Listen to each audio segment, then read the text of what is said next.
Plot, Touch of the Light, 2012. Written by Anonymous. Based on true events related to the life of Taiwanese piano prodigy Huang Yu-Hsiang. Xiang played by himself. This is a story of inspiration, discovery and love. Born to a rural family in Taiwan unprepared for the birth of a blind son, Xiang was a curious and precocious child. Touch and sound was everything to him.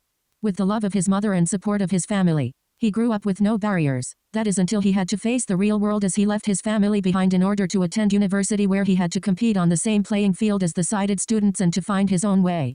He soon crossed paths with Jie, Sandrine Pina, a beautiful but frustrated cold drinks vendor who dreams of being a dancer, but whose struggles against the harsh realities of her life render her helpless. However, when she witnesses Xiang's fearless determination and understood his optimism and inner peace, she is inspired and determined to hold on to her dream. Voiceover off. When you're blind and watching movies, what will you find? A blind superhero whose superpowers are acting like he's not blind. A sighted actor over dramatically touching people's faces. Or maybe the whole joke is that they're bumping into different places. A spectacular, macular generation. Tunnel vision to your television. And do they off this movie with audio descriptions? They're movie buffs who know their stuff. You'll be thoroughly entertained. Join Sky and Melissa throughout film history and Citizen White Cane. Hello. Hello. And welcome to Citizen White Cane, the podcast that only became your favorite movie podcast because it's blind. My name is Sky McLeod. I'm Melissa Bukta. And we watch movies about blind characters and we talk about them. That's what we do. Yes, we do. Yep. Yeah, and this week was your week Yes. to pick the film to talk about. So. Yes, and it was mostly just to be trolling about the names, but I thought it was a lot of fun. It's called Touch of the Light. It is a Taiwanese film from 2012. And you know what's great about this movie? Guess. It's about a blind piano player. Yes, that is cool. Oh, I think I know. I Okay, know. guess. It's based on a true story. No. I like how I'm just making you guess something. What do we love or hope or wish that existed in the world more? Oh yeah, some kind of weird device that'll read subtitles. Yeah, no, that's another good thing that I wasn't thinking of. Okay, what is it? It's the main character is played by a blind actor. Yes. Okay, I would have gotten there eventually. Yeah. No, that I was so excited because you see him for the first couple of times, and you really get to see his facial expressions and his eyes, and I'm sitting there, I'm like, oh my God, he's actually blind. Yeah, you can tell. It is kind of funny because I was like, at the end of the movie, I was like, this is definitely a blind actor, but I guess I'll just look up it just to double check. But it's obviously an actually blind person. Because he also, he does something that none of the other actors that we've seen do, which is that he looks around a lot, he moves his eyes a lot, which is something that I do all the time. So that is a very cool thing to see, that it's because that is something that I think people might be off-put by with blind people if they don't really know how blindness works, and so to actually get to see that in the character was really cool, because a lot of actors just play kind of the glazed over look, which is, depending on what condition you have, could be more of it, but that is another way that blindness can present itself, so to see that on film was kind of cool. Yeah, I mean, to actually see him, well, I mean, you can't really say act because he doesn't have to act blind. He is blind. Well, he's playing himself too. And yes, so in some sense he is also acting. There is obviously some acting there as well. Right, but then he's also I guess less acting in that the character is him. Because it's based on his life. Mm-hmm. So, which I only found out after doing a little bit of research after I watched the movie. Yeah. So that's amazing that it's based on his life and it's a true story. Yeah, it is. I was reading different articles where they were talking about like job discrimination and stuff in Taiwan, and they were like, yeah, blind people are more discriminated against than even other disabilities in Taiwan. I was like, yeah, also in America. That is, yeah, that seems, yeah, it's a universal thing then. But yeah, it's very cool to yeah, to just also to have, I think because it's based on his story, it makes it feel much more like realistic generally on how Yeah. like he's treated by the world, and also like kind of his perspective, like, and we can kind of get more into the specifics of the plot. Yeah. Basically, plot is so Shang, our main character, grows up in a rural village. We're not exactly sure where, but he grows up in a rural village, and he is a piano prodigy. He just understands sound and music. He gets it. Yeah. And so Piano specifically. Specifically piano. And so he wants to go to a music university and obviously, you know, go further. And this is the story of him coming to university and making friends and adapting and having a little bit of a crush on a girl. But ultimately it's a story about accepting yourself and learning that you are good at what you do. It's okay to be good at what you do, and that you're enough. Yeah, it's interesting because I feel like he is very competent, but then you were seeing a lot of how the world treats him differently in all these different ways. Yeah, I mean, he doesn't want to be pitied. He doesn't, you know, he wants to win this competition on merit, on the fact, no, not merit, but on skill, on the fact that he is good. Merit is and right. Oh, merit is, okay, yeah. I used that right then. Yeah. Yeah, because it's not about coming in first place. It's not about winning. You know, he's not doing everything to win specifically. But if he does win, he wants it to be because he has the technical skills to win, and not because, oh, he's blind. So obviously, no matter how good or bad he does, he should win. Right, because this is kind of the like linchpin, is that the right way of we're just using words that we don't know what they mean, and but then maybe getting them right. Yeah, of the movie is just like that he had a traumatic experience when he was younger, because he did come in first place in a competition, a music competition, and there was a kid that he overheard who said like he only won because he was blind, and so that like traumatized him, and by the time he's in college he has still never like competed again, even though it was like in elementary school that this thing happened. So which kids suck. Yeah, kids suck. And it's also like, it occurred to me, because part of like his struggles while he's like adapting to being in college is that he went to a school for the blind for most of his education, which I guess it's not really explained if like, or is it like that maybe that's why he was pulled out of the normal school? Because if it was an all blind school, then why would a kid be like he only won because he was blind? What I got from context was that it was mostly his decision to go to this university because he wanted to prove, isn't the right word. I don't think he's there to prove anything, but he wanted to go to a school for sighted people. Well, yeah, I mean, I guess because he probably didn't have any options to go for blind people. I'm not sure education. I'm not sure if there's a blind musical college in Taiwan. Yeah, I mean, blind higher education, I imagine, like here, is extremely uncommon, and probably like trade schools occasionally you might have a trade school, but it seems probably unlikely there'd be a lot of options for that. So he's gonna go here. Where else is he gonna go? And if he's going to do this, he might as well do it at the most prestigious school that he can get access to.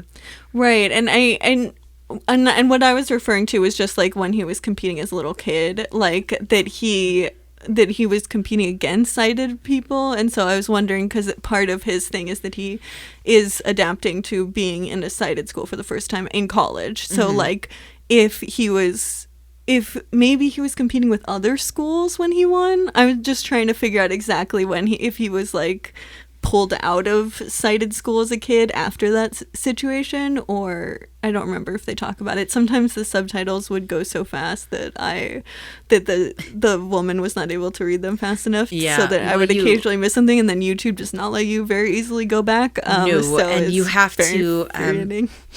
You have to really concentrate because it's all one voice reading these subtitles, and it doesn't change the voice depending on who's talking. So you have to really, I'm like, okay, hang on. So I couldn't necessarily look away because I had to see lips moving. Right. And also on top of that, there's definitely a decent amount of times where you're only hearing the person's voice and you can't see them. And so if you can't hear the different voices, because the subtitles are being read loud enough that it isn't very easy to tell when people are switching talking. So yeah, there was a few times where I was like, okay, this doesn't fully make sense, but I had to backtrack and be like, okay, I guess probably this person said this and the other person said that. I mean, as far as, going from not being able to read them at all or not being able to hear them at all to actually hearing them, I'll take this. Yeah, it's better. It's definitely better. Yeah, I could actually watch the movie. I think I retained more of the movie. Not that I didn't retain all of the way he looks, but yeah, but it is so much better when you get to hear the subtitles. Oh, yeah. Yeah, it is, and this one I didn't have to continuously press a button like I did with The Way He Looks, which was dope.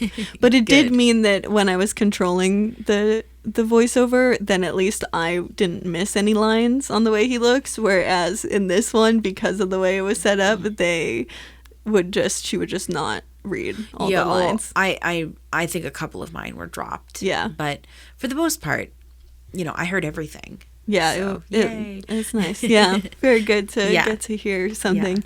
But yeah, so he we start the movie. This is like I feel like a very kind of, I think it's like a Taiwanese. I remember in school like watching Wong Kar-wai and talking about how like the narrative structure of like having two different stories that are like going in parallel, and Wong Kar-wai actually I think produced this movie. Very cool. Did not write and direct. Is that a trope of Taiwanese cinema? I think the parallel stories. I think so. Yeah, I think I remember learning about this in school. I did go to film school, so I should know these things. But yeah, and I don't know if it's also like Chinese as well. Now I feel like I'm being dumb, but yeah, that kind of like having two different stories and that aren't they don't need to like be obviously together from the beginning. Like you don't, like I feel like in American cinema you can't just like follow two different characters that don't seem to have anything to do with each other. Even if they meet later, like you kind of have to really like explain how they would know each other from the beginning, and then it's like still kind of edgy. But we do see as we're meeting Xiang. Yeah, Shang. Shang. I'm gonna go with Shang because that's what the characters in the movie said. That's good because my voice was a little too loud that I would uncommonly be able to actually hear them reading it. Yeah, Shang played by himself, Yu-Hsiang, Huang. And also like we can't do the tones, and that's the Mandarin tones. Yeah. So everything I like when I went to China, I was like, shay shay, that's how you say thank you. I can do that. I recognize that word. I was like, oh, shay shay. And ni hao is hello. Yeah, ni hao and shay shay. But yeah. I would say it to like, because we were traveling to a few different places, and there were we were like in Beijing and no one understood what I was saying. Like, I think it was that, or like, it might have been that actually in Beijing people did understand, but then in Shanghai they didn't. But it was like sometimes they would, in certain places they would know what I was saying, and then other places they would be like, "What are you talking? What did you say?" And I was like, "Gosh, I don't know." But it is kind of funny because the tones are like, oh my god, Mandarin is so intense. Like it's amazing. I mean, you have a 2-syllable word, ma, the word ma. And it's a tonal language. So there are 8 different ways to say ma, and it means 8 different things. Yeah, it's incredible. It is. And I was a little bit bummed that I mean, I can't read, so I needed the voice to read it to me. But I was like, I do kind of love listening to people speaking Chinese, because like just getting to hear people doing all the different tones is so cool. Yeah, that's the one thing that you trade for this is you don't get to hear. You can kind of hear it, but you don't get to hear the characters' actual voices. Yeah, a louder, like a lot. If you were watching this just regularly. Yeah, it is weird. And I mean, I think that even if you can read and you're watching something with subtitles, it is harder to like get the full meaning of a character's, like the implications of a character's voice, because like if something's in English, we can like tell how their accent is, and we can tell what things that they're putting, you know, how they're speaking in a certain way, like what the kind of the tones, I mean, I guess, but like putting stressing on certain words or certain ways of saying things, or like even like certain kind of regional vocabulary would just kind of fall flat on most like translated subtitled things, because we're not going to really have any sort of context for that. So I think that like even if you can see the subtitles and can hear the voices, there's always going to be, I mean, that's why they call it lost in translation. That's like a very literal yeah, it's literally lost in translation.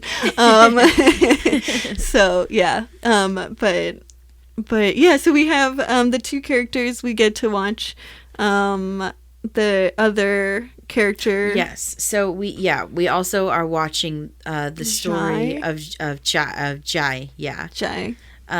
Played by Sandrine Pina. Sandrine Pina. Mm-hmm. She plays Jai. And she works at a boba tea place. Yes. Definitely, I wish there was boba near my house watching this movie.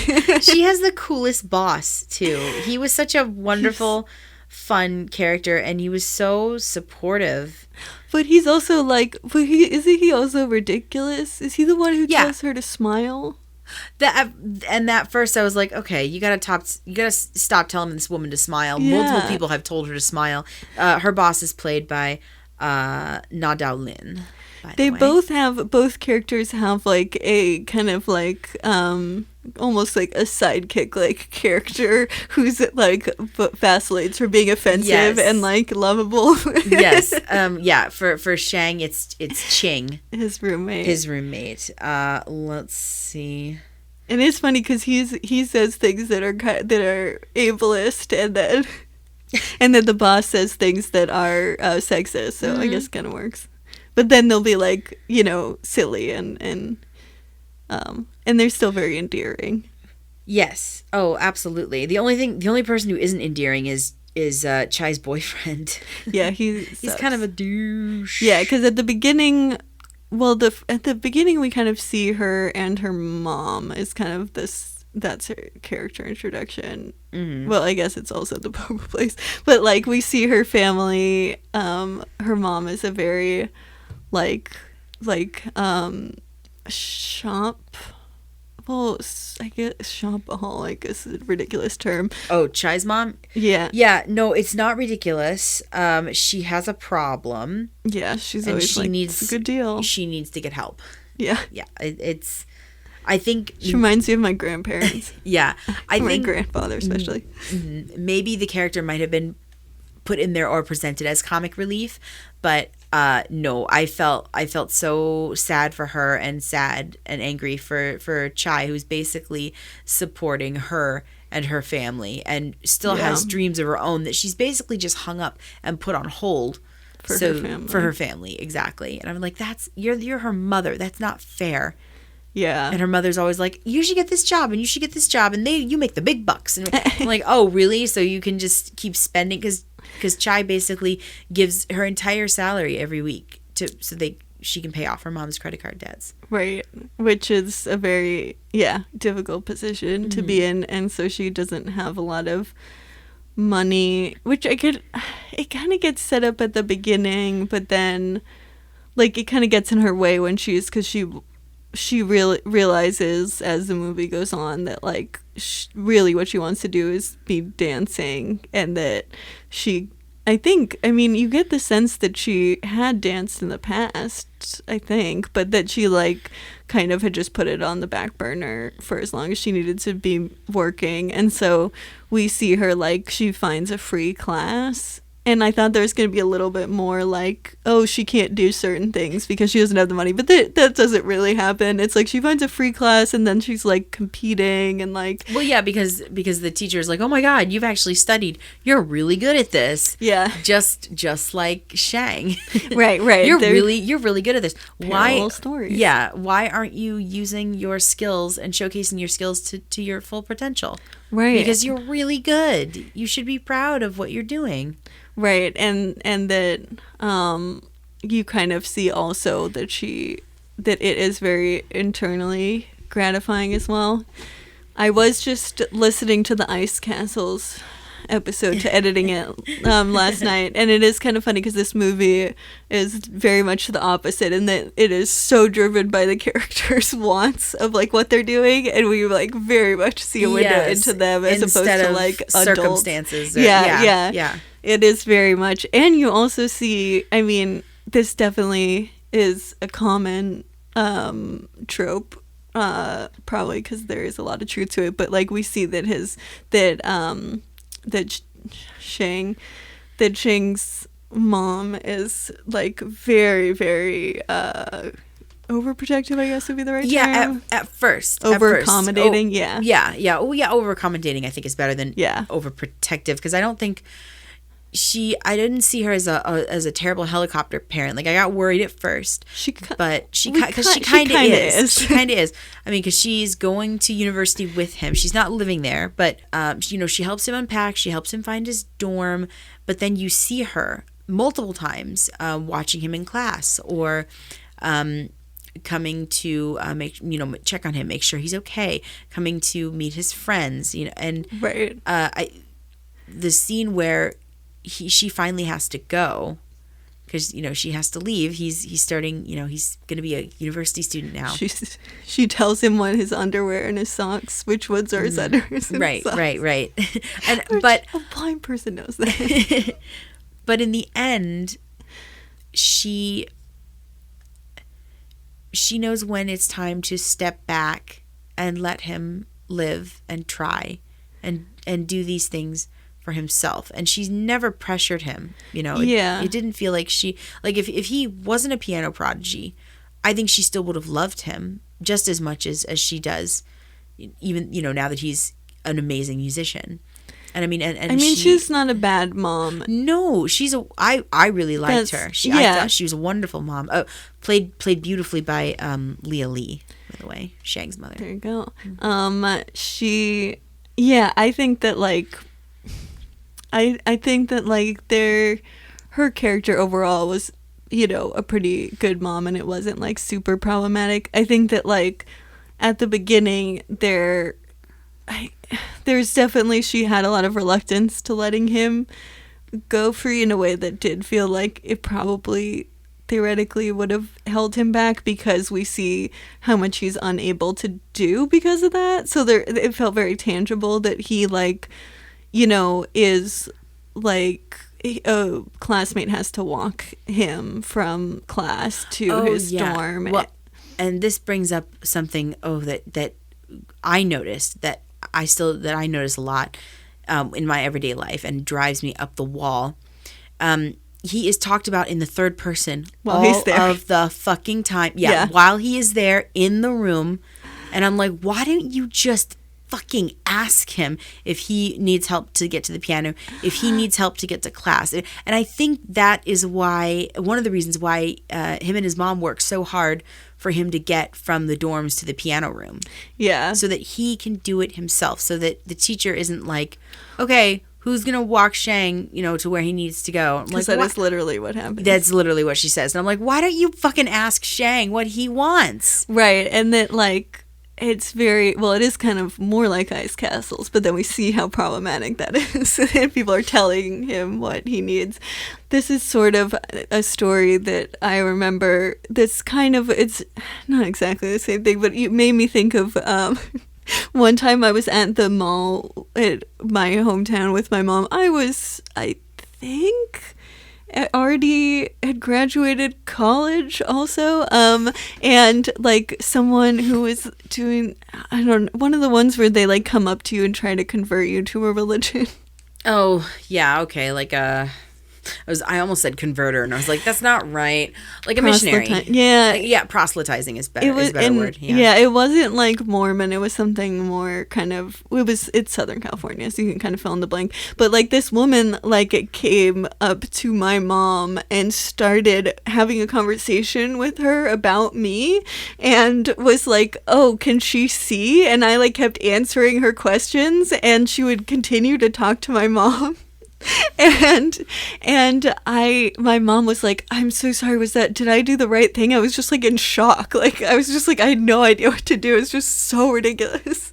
But no, it was that kind of thing is just, it does happen, and it is so just unbelievable to me that people behave that way. It had to be after college because I didn't get my cane during college, so they wouldn't have known that I was blind if I didn't have the cane. So yeah, it very, very weird, and definitely still happens now. But that is a stranger, and but yeah, like that kind of not just talking to someone about the accommodations they need, but making assumptions and then it being a problem for them. But yeah, so he has the student who like winds up volunteering, I guess, to walk him to his dorm, is like mad about it, and so that was hard. Yeah, he's just like, well, you're wasting my time. I don't understand why I have to do this. Yeah. What was Xiang's response though? That's a good question. Did you tell him just to leave him alone, or I can't remember. No, because he just leaves, I think. So I don't know if it's because Xiang says to leave or not. I think. Yeah, I think he does. Maybe some semblance of, well, if you don't want to do this, then go. You can go. You're free to go. Yeah, I think that might be right. Because then he is just like alone and trying to walk, but is like kind of disoriented. There's like a step, but he does use his cane. Like we see him use his cane, so it's not like he falls because he can tell that there's a step there. So it's also like a sense of, you have a cane, so this is like, this independence isn't something that's completely inaccessible to you. Right. But I mean, just the idea of being in college and not having the experience of like needing to walk around on your own. I mean, like when I went to college, my mom came with me and we like walked the campus is in the middle of a forest. Same. And very complicated. So we did walk around and you know, for an entire year, I think I was actually sophomore, and there were classes that I had been in for half a quarter, and I actually was like 30 minutes late because I just could not find even remotely where I was supposed to be. So, you know, it happens. But like, oh yeah, I had special, so I had one of those disability letters, and one of the special addendums in my letter was I can arrive 5 minutes late to class without punishment, and I can leave 5 minutes early from class if I so choose. Was that in college? Yeah. I mean, in college and high school, but yeah, in college. And I needed it less and less as I spent more time in college, because more of the teachers got to know me. Right. And they're like, you know, I wasn't being late because I was being disrespectful or because I didn't care or whatever. It's physically hard for me to get around sometimes, and especially in the snow. Attendance is ableist generally. I'm very against it, because it's just like, disabled people don't have the same ability to just show places, because like I can walk fast, but I cannot see any like numbers or anything. So there were many times where I was 30 minutes late to a class that I probably left earlier than a lot of people. Like, that is not an exaggeration. There were times where I was like, I guess I just need to go home because I've just missed such a chunk of this class that it's not even worth it anymore. But yeah, that's yeah. But that is one thing. But this was more just like literally walking around, not even like finding a place or getting there in time. It was just like literally I guess finding a place was part of it, but yeah. So after that incident, that's when he tells his mom that like, I need to be able to walk on my own. I gotta do it on my own. Yeah. And they figure it out. I mean, well, he figures it out with his cane. It was amazing to see because to see that whole lesson, I was like, oh, I did that. Oh yeah, Same thing. Yeah. Because you've done more like mobility training, Right. stuff than I had actual cane training. So not to say I'm an expert and I do everything correctly all the time, because I don't. But the diagonal along the wall, that's a cane technique. Oh, explain, and I'm trying to remember exactly. When he and his mom are counting the steps from his dorm to the piano room, and he's walking across the wall with the 8 columns, because she says, okay, yeah, it's after the 8th column that you turn left, and then that's your room door. He's moving his cane back and forth, but he's also sticking it to the wall and walking with it diagonally on the wall. Right, so it's not in front of him. Right. So because you're following the wall. That's what I've been doing when I've been trying to, all these 6 feet away from each other lines at the supermarket. If they have tape on it, then instead of just walking normally with it in front of me, I walk it so that I can feel the tape more easily with my cane. Exactly. Yeah. That's technique. Yeah. Yep. See, and I didn't even have to go to mobility training, and I still figured this shit out. Did they teach you to open the door at an elevator? Because that was because my biggest nightmare in the world is getting fucking smashed by an elevator door. Oh yeah, I've used my cane all the time to stop elevator doors from closing or make them open. Yeah. And I'll just push my cane in there because I'm like, well, it's not going to crush my cane. Right, exactly. And if it does crush your cane, then that's better than you dying, because I'm terrified of elevator doors. Oh gosh, yeah. That's cool. So we find, oh no, I'm skipping ahead because that's, never mind. We have to meet Xiang's roommates. Yeah, or roommates. Roommate. Yeah. He's just the one, but then they're other friends. Right. Mm-hmm. Yeah, there's a few different scenes where they're kind of becoming more friends. Mm-hmm. I'm trying to remember. At first, he's kind of very weird. It was one of those scenes where everyone was speaking fast and there was 3 characters, and so I was like, I am losing track of what's going on. Because Xiang's roommate, tells him about the club that he is in, which is so funny because he says he's a physical education major, and I'm like, oh great, a jock. That's all this kid needs. Oh right. But yeah. for a phys ed major, man oh man, he can play music. He can play some tunes. Yeah, and that's kind of how funny. are you not a music major? And we don't really get to see why what his character is doing with physical education. We don't get any window into that at all, which is kind of funny. Yeah, because he's the captain of the super music club.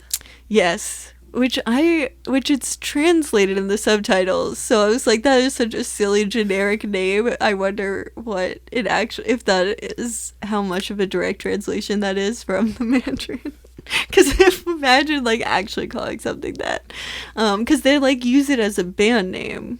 Mm-hmm. So it did make me think of Super Junior though, but that's K-pop. Oh, you're close then. Yeah, I think they do have some Chinese members of the band, so I guess it's a general area. When Chinese or Taiwanese, wouldn't they be? Yeah, no, Taiwanese? they're Chinese. Yeah. But yeah, Super Junior is a lot of fun. Nice. But yeah, no, but so they create this band, super music, and that is kind of, I guess, how he as a character has both a social life and gets to do what he's good at, which is playing music. Because you kind of at the very beginning are like, no one's gonna be his friend, which also, we didn't talk about this, and this is we've already talked about stuff after, but the when he's first, his first day at the school, the mom is talking to someone who works at the school, who's I couldn't figure out exactly what her job was, but she seemed like she was kind of a headmaster or something like that. She seemed, because she was like, this is going to be really hard for us to have a blind student. She's showing Xiang's mom her baby, and they have this discussion. And Xiang's mom is really honest about, the doctors told me he was blind, and I still had the baby.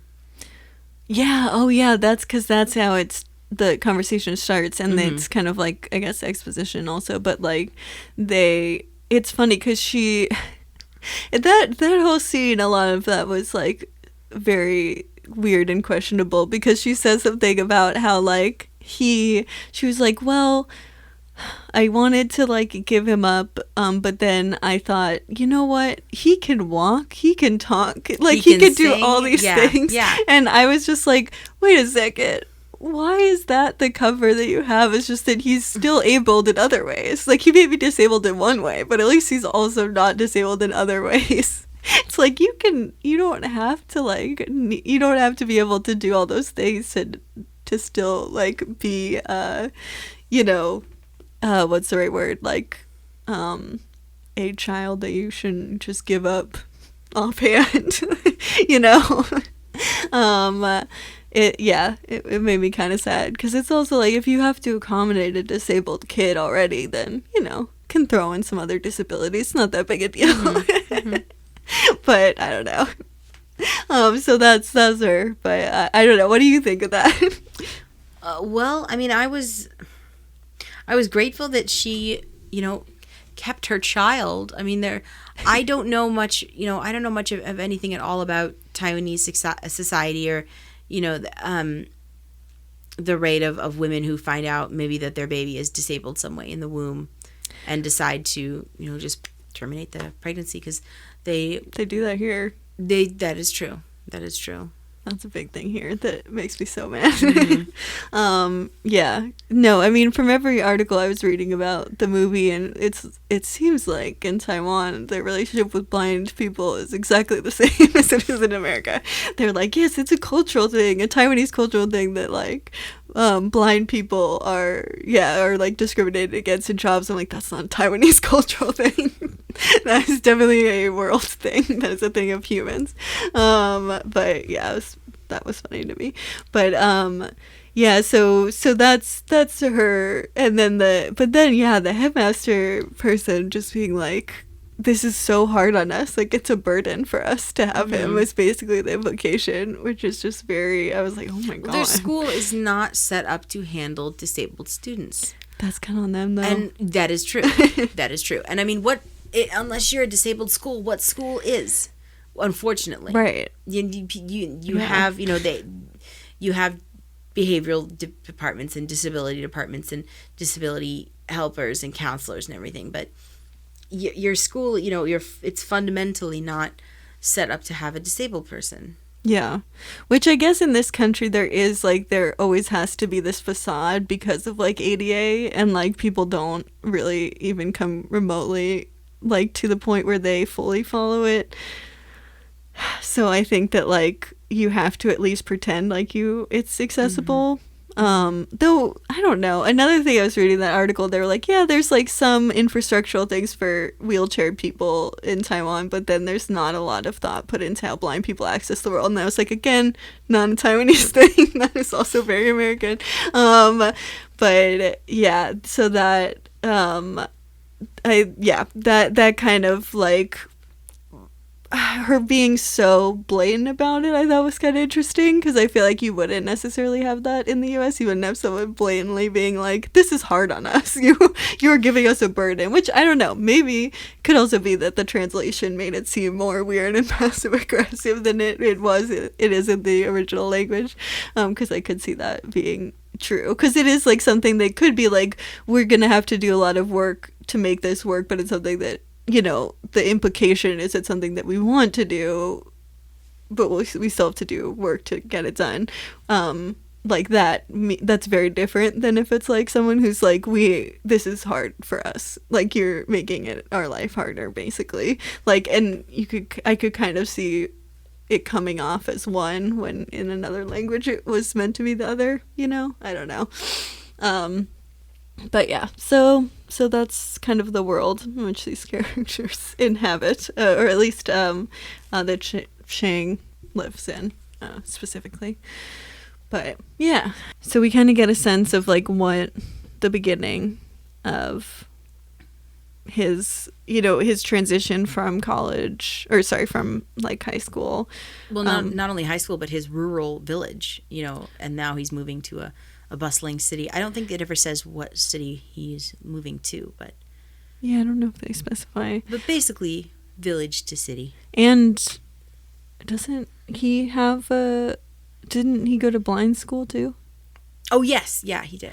So so he's kind of like going through a very large transition to being on his own. And I think the first half of the movie, it is kind of like, is he going to make it? And then the second half, I think, is much more just kind of now that he's adapted to being at the school.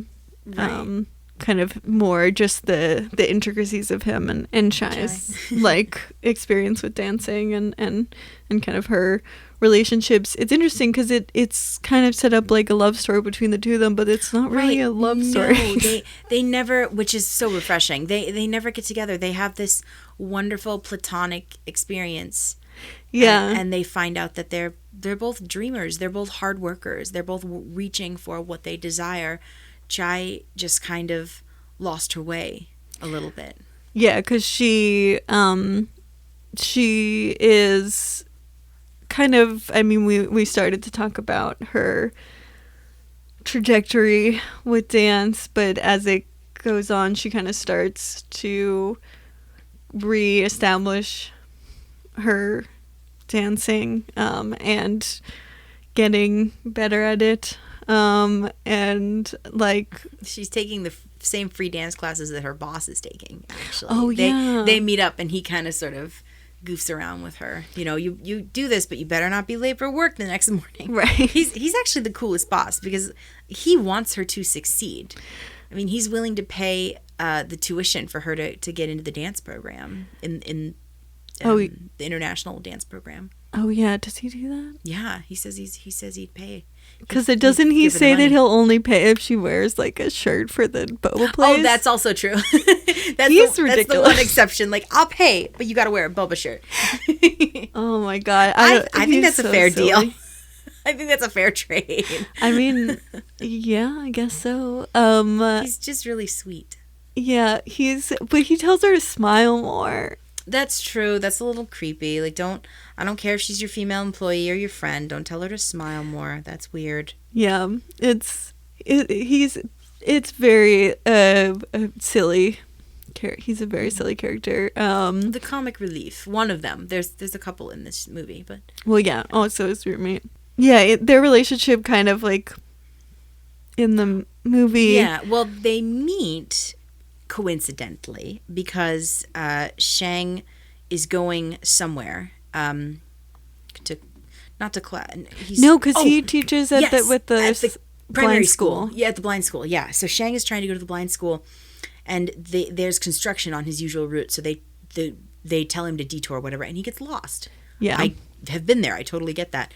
And he runs into her, and she, oh, do you need help? Can I help you? And he says yes, and so she ends up taking him to the school, and you get this really cute little scene of him playing piano and singing, teaching the children a new song.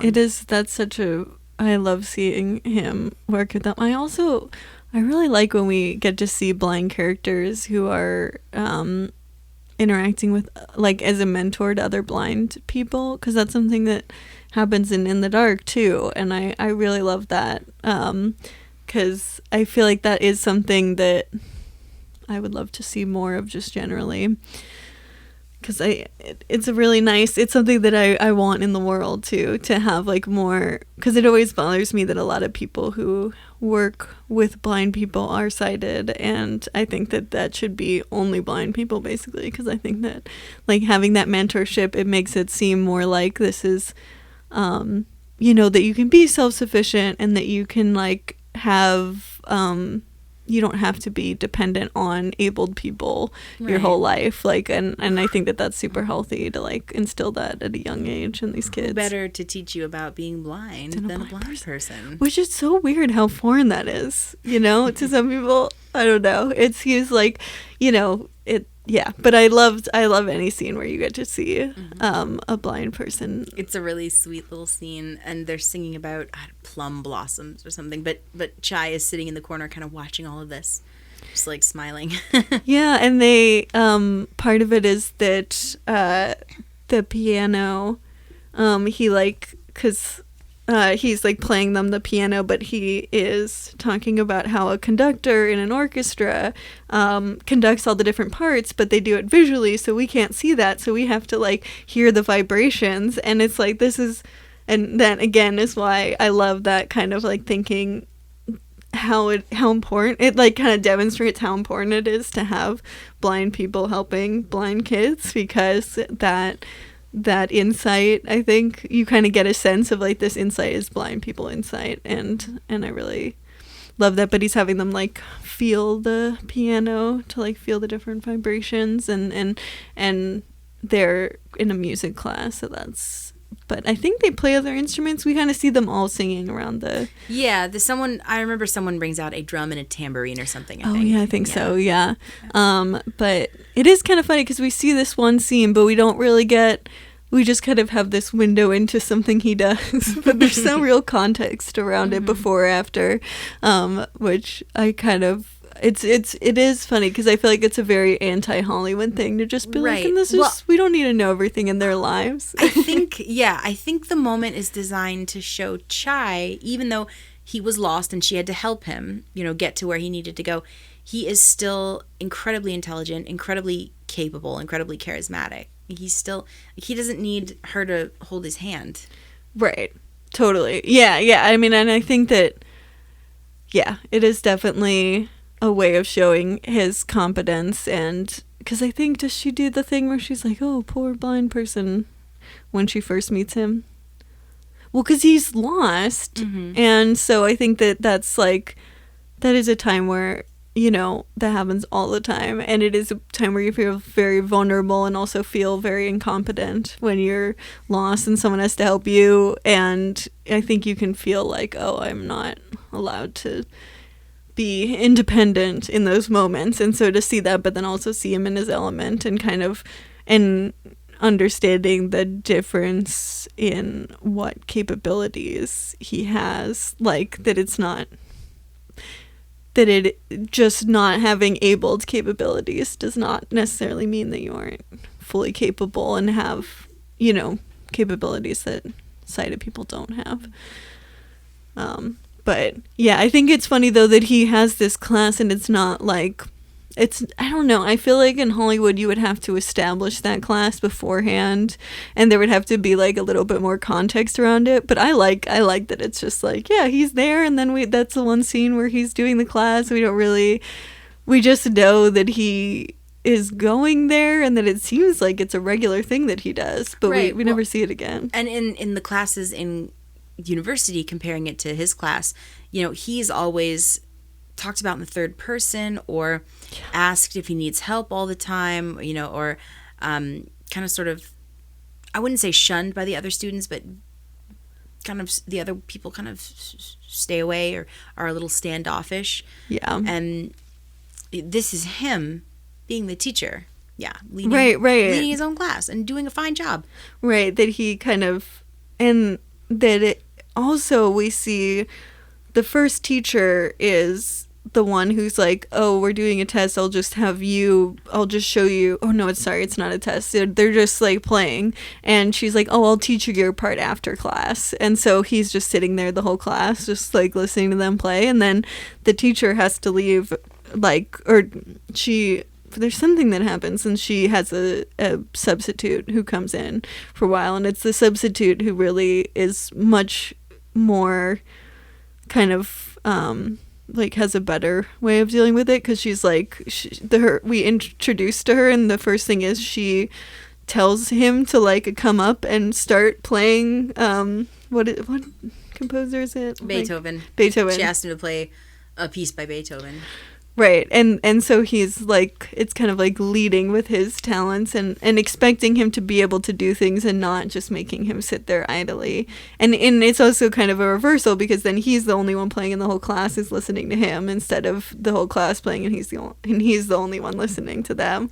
So it's kind of, I think that's also a way of showing that contrast between like how you can have a blind student and how not, and then I think that the class also then kind of understands his talent in a way that they couldn't have when he's not able to play with the rest of the class. Right. Well, and it's all about adaptation too. Yeah. it's not about only having able-bodied or only having disabled students in your class. You can adapt your class to fit the needs of different students. Yeah, it might seem slapdashed and hastily put together at first, but once you figure out what each person needs and how to communicate properly, you can come up with something really awesome. Yeah, it's definitely, and I think that you do kind of get both of those teachers in college. I don't know if you've had that experience. Oh, yes. Oh, yes, very much so. Yes. Mm-hmm. But it is, it is definitely a good kind of showing of how there can, that it really does make a difference how the class is run. That really makes all the difference too. I feel like that is the number one most important thing about, like, you could have the exact same curriculum and just two different teachers, and one you could like participate in, the other one you can't. So I think it really does matter a lot. But yeah, so that as the movie goes on, he is getting part of super music, and we're seeing him kind of come into his own and his competence. And that's when we have this competition. We have the two competitions, the dance competition and the music competition. Well, also that's those are kind of like the climaxes, basically. Right. So walking it back. Sorry, it's okay, just a little bit. Huang bonds a whole lot more with super music, and there's actually 3 competitions, because there's the competition that their school is having, the talent competition, and then there's the Asian music youth competition, and then there's Chai's dance competition. Is the or talent audition competition, is that a competition? Not necessarily. I think it's more like a talent show. Yeah, I think it's more of a show, because part of it is that he has to decide which one he's go to. If he's going to go to just the talent show or the one that is more competitive. Right. And we see a little bit more about dance, that dance has been in Chai's past, because her boyfriend is a dancer. Problem is he's kind of a D-bag. Yeah, well, and that's actually how we meet. We see her kind of. That's like the second scene, I think, that she's dancing, or that we see her in. Really, she's delivering. She brings dance. She brings them free drinks, like to their dance practice or whatever. Right, and then she's just not, because I think maybe we first find out that she did dance because she bumps into a friend who's still dancing, but then we see that her boyfriend, who's a douchebag, is in a dance troupe that she's not a part of, and then there's like this girl in the dance troupe, and then they're obviously have something going on, it kind of, their relationship is falling apart, but he's a douchebag, so yeah, I mean, it's the whole she catches him cheating plot line, basically. And you think that, oh, okay, fine, this is gonna happen because she's gonna run to Huang, and she does. It's so interesting. All the steps happen for their relationship, and in a Hollywood movie they would end up together, but obviously in this film they don't. They exist together, because she, at one point, Huang has her back to his house in the village, right, and that's where she meets his mother and his little sister and the rest of his family. And it's also where Jai finds out that about the kid being like, you only won because you're blind.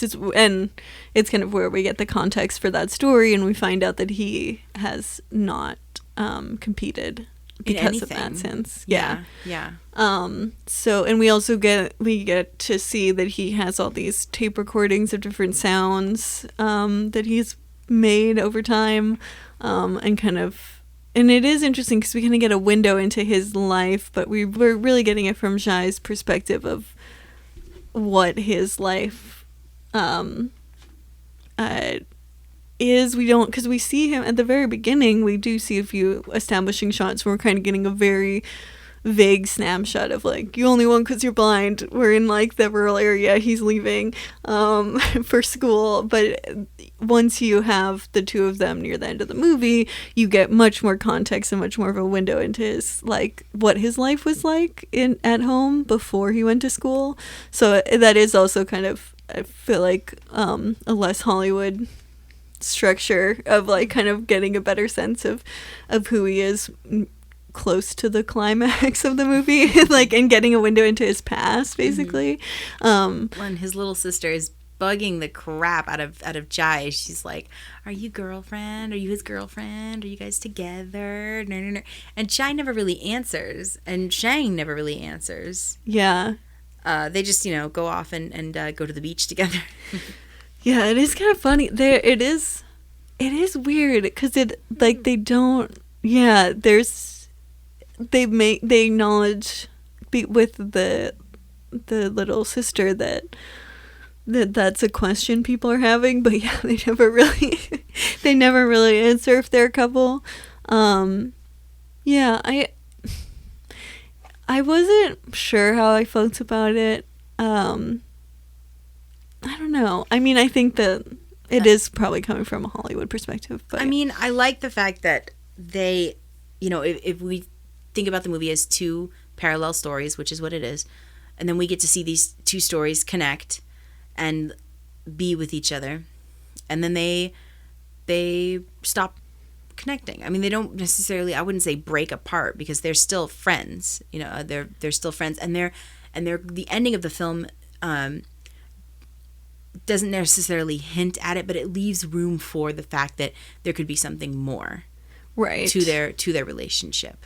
Right. It's very, like, it's definitely super unstated.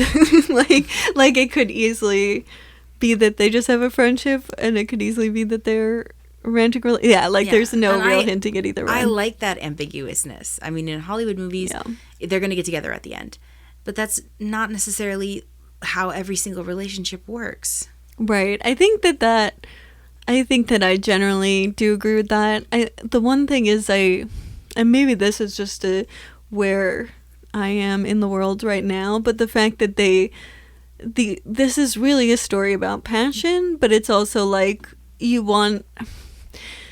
I wanted to see more of the connectivity of the passion, because they both are very siloed in what they do, even though they work in a group, like both as a dancer and as a pianist. They are both working with a group of people and are very much on a team of people, and that's such an important part of the art forms that they do. But the movie, we kind of it portrays it more as an internal struggle, really, more than anything else. And I think it makes sense, and I think that possibly the only reason why I was like, I want to see more of the connectivity is just because we're in a quarantine and I'm like hungry for that. So I don't really know if it's fair to like judge the movie on that, but I thought it was interesting that we have such, they do such collaborative work, but then there's also a sense of like which, I mean, friendship connectivity is a very important thing, but I think the fact that it is so muted in the specificity maybe is more what I like. If it had been more clear the terms of their relationship and it wasn't a romantic relationship, then I feel like I would feel more of the connection. But there was the sense, and I think that this is probably, I think, more of a culturally specific thing. I think Americans are very just like, this is how I'm feeling. This is what my relationships are. There's a lot more self-disclosure and kind of like being very outward about things that I think is just not as culturally demonstrative. Is that the right word? I mean, I don't know. Yeah. What does it mean again? I'm sorry. Just being, you wear your emotions on your sleeve. Everything is very, you put it out there. There's no subtlety to how you feel. Right, exactly. But yeah, it's an interesting dynamic. I feel like we kind of get a sense of their friendship, but not. We don't get to see every part of their life. Just in general, I think that is a big part of the film. And I was a little worried that this would become, inspiration porn. I mean, that's true. They have that really beautiful scene in the empty auditorium, and he plays and she dances, and then she shows him how to dance, how she moves her body, and it's this. Oh yeah, that's because all the foreign films we watch have the two characters showing each other how to dance. That's has to be a theme now. Yeah. So she's dancing and he's playing absolutely beautiful music, and they make a wonderful duo, and they're just, I don't think it's necessarily about each other. Yes, I mean, they're grateful for each other's presence, and I think they're grateful that they found each other, but she is finally living in her in her art, in her dance. You can see the spark come back and the passion, like really just, oh my God, this is what I want to do. The way you see Shang's spark in that situation get relit is he decides to own it. He decides, I'm good. I am good at this. I'm blind, but I'm a piano prodigy. Right. And he kind of sort of gets tricked into competing in the competition through his friends. But does he? yeah, they have him convinced that they're going to compete at the talent show. And then he says something about we should take a taxi. And one of his friends, Chang, says, "Oh no, we're only halfway there. We're only halfway there." And then God, they trick him. They 'Cause I trick remember him. they trick- Yeah, they trick him. Yeah, I guess they would have had to, I was like, I remember someone gets tricked, but of course it's him. Who else would be tricked? Yeah, because his mother shows up Right, to the talent show, and they announce them. Like they announce the Super Music Club, and then no one is there. And you're like, right. What is happening? Because they brought Shang to the Asian Youth Musician Competition. Right. And they, I like that they arrive and it's already basically over, which is that's a good not Hollywood thing too, even though they do wind up playing, but it's also in Hollywood, it would be like, you're about to go on with the class and like, you're like just in time, but they're like, no, it's over. You can't compete anymore. So they have to like push their way in, despite the last act already having gone, and so they don't even perform because their class has already performed because I believe, I mean, they don't say this explicitly, but it was my interpretation that they had, because they were going to go without him, and so they've already gone on, so it's actually Super Music that goes on, not the class. Or, sorry, that Shang is part of Super Music, not the class, even though I imagine the class already must have gone just without Shang. Wait, what? They were going to be performing in the competition. Super Music? No, the class. That's why Shang was supposed to go to that, because the whole class was going to be performing. Yes, you're right. Okay, sorry. I don't know where my head was, but yes. No, it's okay. It's confusing and it's not like super stated in the movie. Yeah. Because it's weird, because I was like, well, because I was waiting for him to like get there and they were like, the class was about to go on.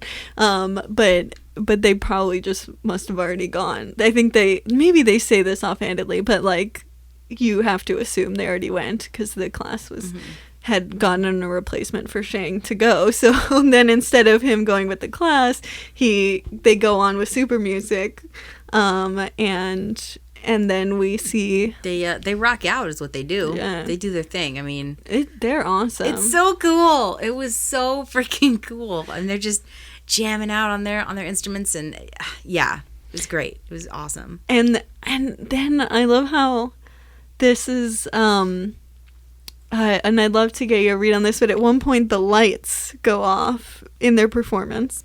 Yeah, okay. I was gonna ask you the same thing. I was like, wait, is that, because at first I thought, is that in Shang's head, and now it's gonna be like, spotlight on Shang, and he's gonna be like, right? But I think it's gonna be awesome.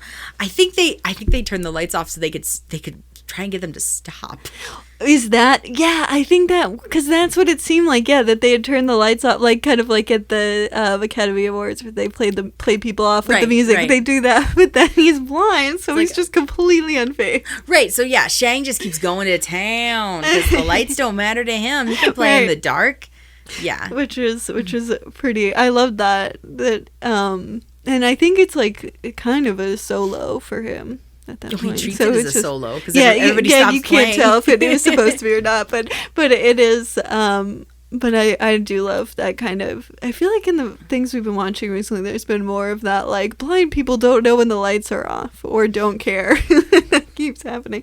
But yeah, so that that's kind of the climax. I guess they win too.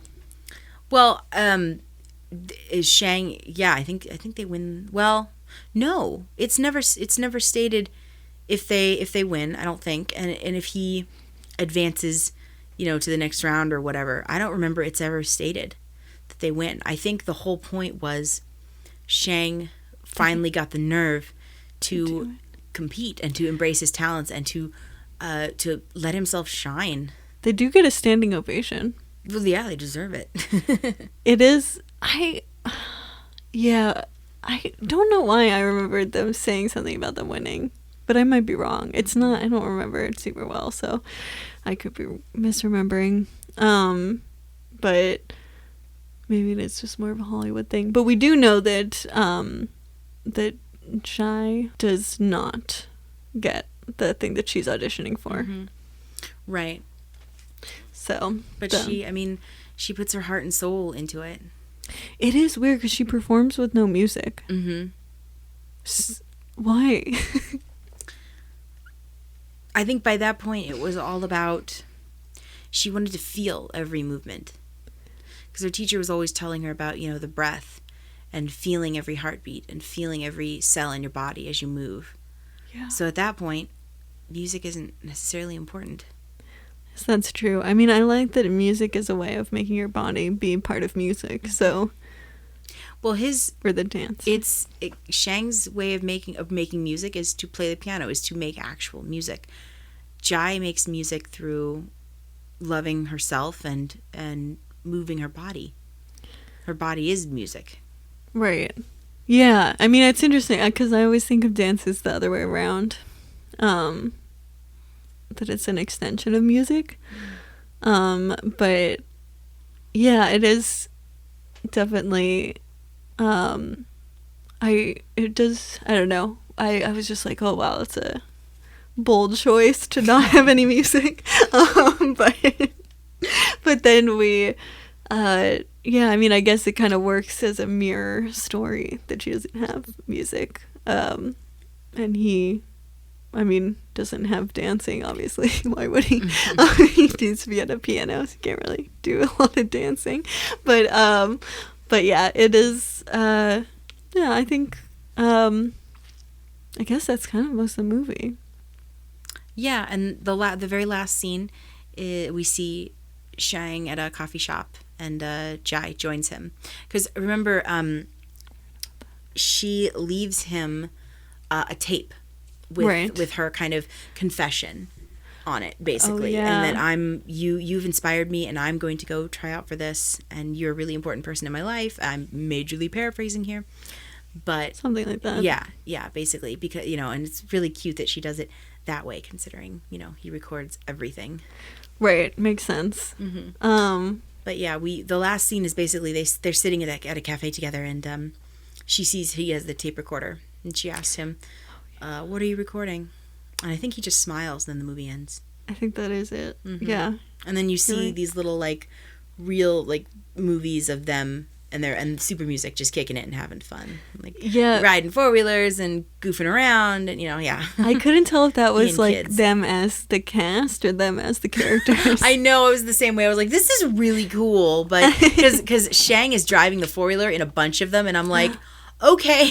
Well, but he's blind, so it doesn't really matter if he's in character or not. He's actually blind, yeah. Yeah. So, I mean, I guess you can kind of, then the line is a lot more blurred. Mm-hmm. When you actually have a blind person playing a blind character for once. But he also, I think he must have, because I think he has, retinal pigmentosa, but I think he must have some vision because he also does, he looks around a lot. Mm-hmm. Well, maybe he's got lights and shadows then. Maybe. Yeah, I mean, it reminds me more of my eyes because having not having central vision, then you kind of just look around a lot, and I think that if you have no sight, you're less likely to do that. So, which is why when you first see his eyes, I was like, oh, it's actually a blind person, but it's probably a blind person who has some vision because of the way his eyes move. Is much because I can scan a place a lot more just to get any perception of what it is, and so if we're gonna do our little eye line section, I feel like obviously he does a really good job of looking like a blind person's eye lines. Yep.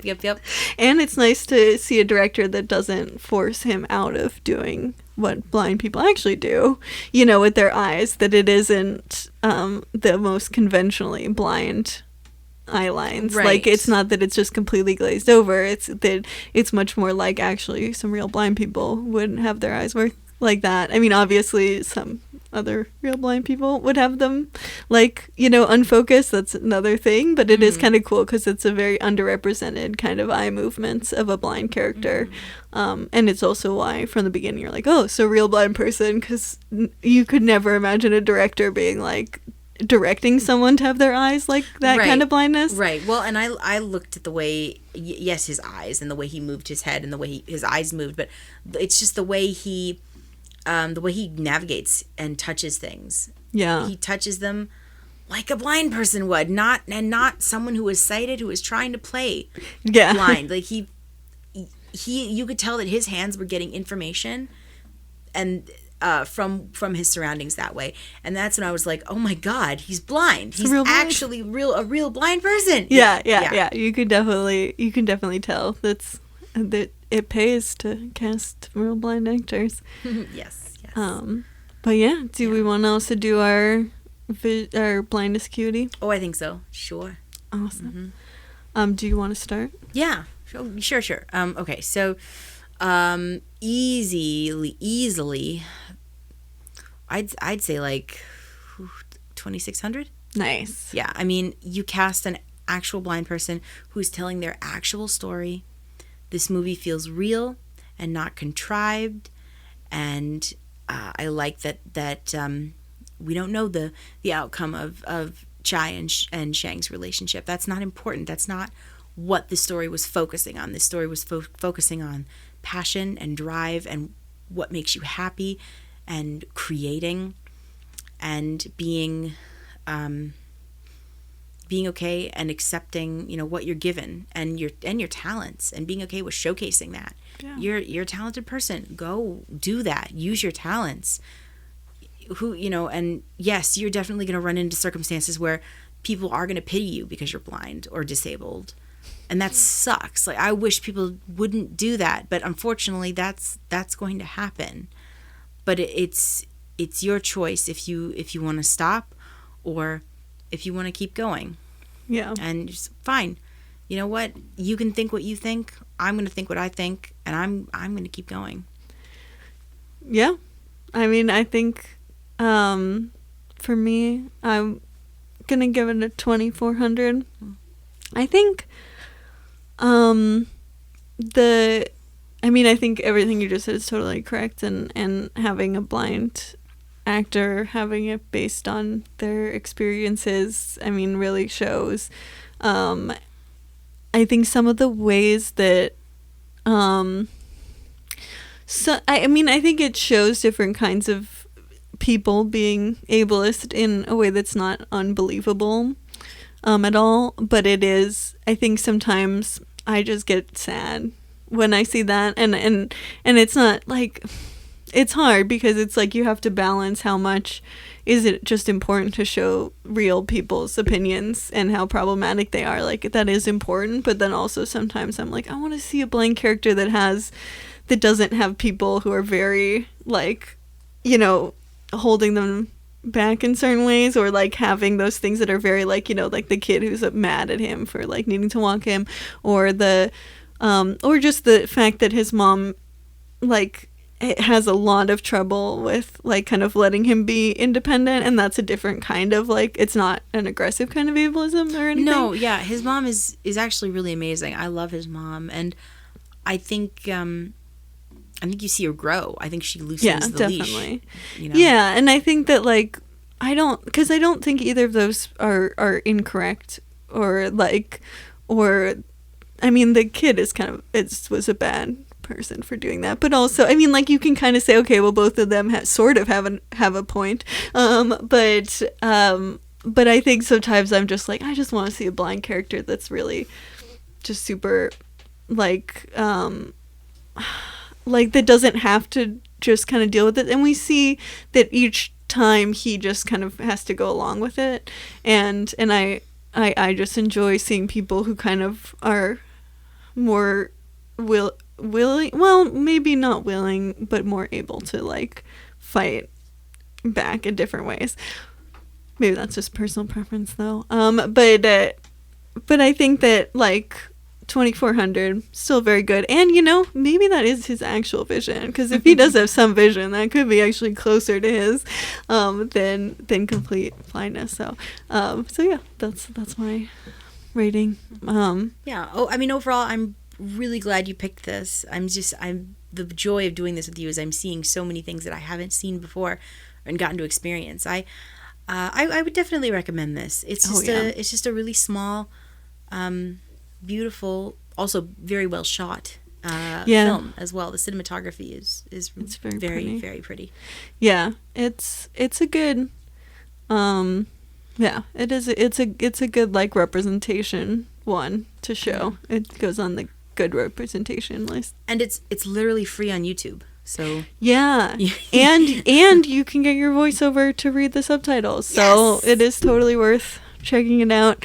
It doesn't have audio descriptions though, so you can't always know what's going on. There were definitely a few things where I was like, what's happening? But at least the one nice thing about it being translated is that the audio descriptions, or not the audio descriptions, when it reads the subtitles, it also is to read any text on the screen, which is very dope. And then they wouldn't have to do that if it was all in English, so that's nice. But yeah, it's funny because if someone gets a text in English and you're reading English subtitles, they're not going to write it in the subtitles, so it's kind of an oversight there. So but yeah, do we want to go on to announce what we're doing next? Sure. Yeah. Next week we're diving back into the post-apocalyptic world of C. Very fun. We'll see how they get along, how they deal with Vision and whatever's happening with them. We'll see what Baba Voss and everyone else is up to, and Magda and Paris and Hanewa and Kofun and all these ridiculous names. And Bo Lion. She's with them too.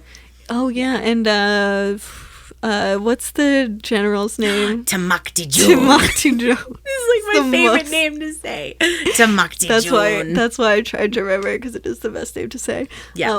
These I mean, not to like, no spoilers here, but like these episodes are gonna have they have a bit to do with good old Tamakti Jun and Queen Kane. Just gonna be we're announcing it next week, but we've already watched the episodes.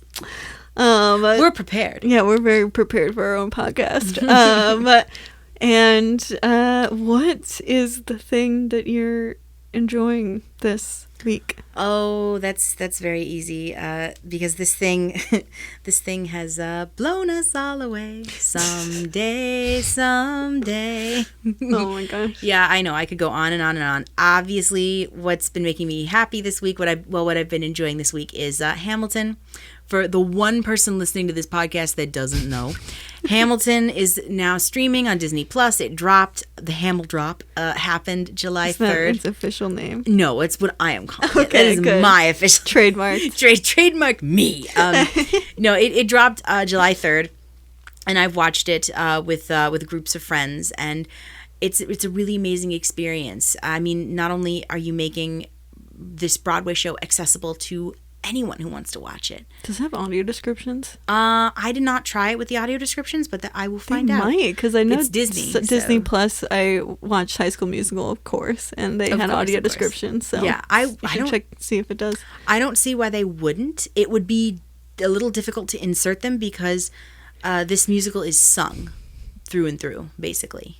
Like, so there's always someone talking. Well, it's also like not just sung, but also rap that's very quick. So you're like, there's not even a lot of instrumental breaks either. No, it's insane. I mean, the movement, the costumes. I mean, how everything is put together. Because like I've been listening to the cast album for years since it came out, and now I actually get to experience what is happening on stage. Yeah. And it's really cool. It's really cool. Even if you're not a fan of Hamilton, if you're a fan of theater in general, this is worth checking out. It is amazing. I need to watch it because I feel very guilty, but my parents had a pass in LA just to see the cast, when it came, or it's like the traveling cast, but when they came to LA, they had an extra ticket and offered me to go. They couldn't see anything, so I was just like, this was so stupid, I shouldn't have come. Like, this was a waste for me. But that means I can actually see it. Yes. And with the original cast too. With the original cast, there's close-ups, so you can see people's faces. Right, because I couldn't see anything. Yeah, you can actually make out like what people are wearing. It's awesome. It's brilliant, and I love it. And it's brought me so much joy. So yeah, nice. That's Hamilton. It's streaming on Disney Plus. Awesome. And so I have my thing for this week is a good contrasting thing. So mine is a song. It is by Heems. This is from a while ago. A song by Heems, who's half of Das Racist, one of my favorite rap groups. It's contrasting because it is also rap, but technically, but a very, very different mood. It is a song called "Women" with a Y instead of an A.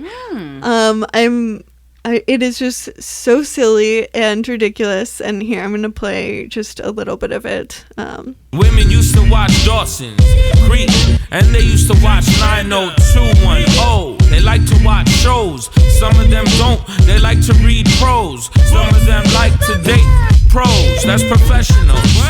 Others don't. They like to date maybe artists.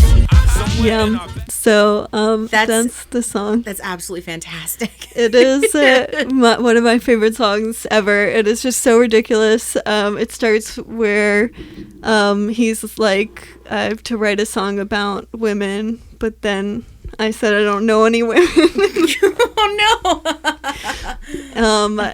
Yeah, it's just so silly. They talk about You Got Mail with Meg Ryan. Oh, that's great. And what women like. Oh my God. And it's just all so dumb, and it is my favorite thing ever, basically. That's wonderful. Yeah, so it's like Hamilton, basically. It's the same thing. Yeah, same thing. It's exactly 100% same thing. Yeah, 100%. 100%.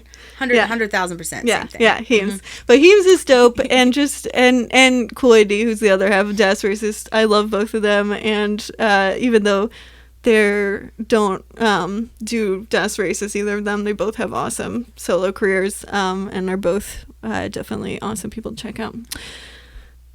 Yeah, so that's this week. I think we're done. Yeah, we did it. We managed to do it. I know, I'm impressed with us. Way to go. We did a movie. You would think this is what our 17th episode, but it's still impressive.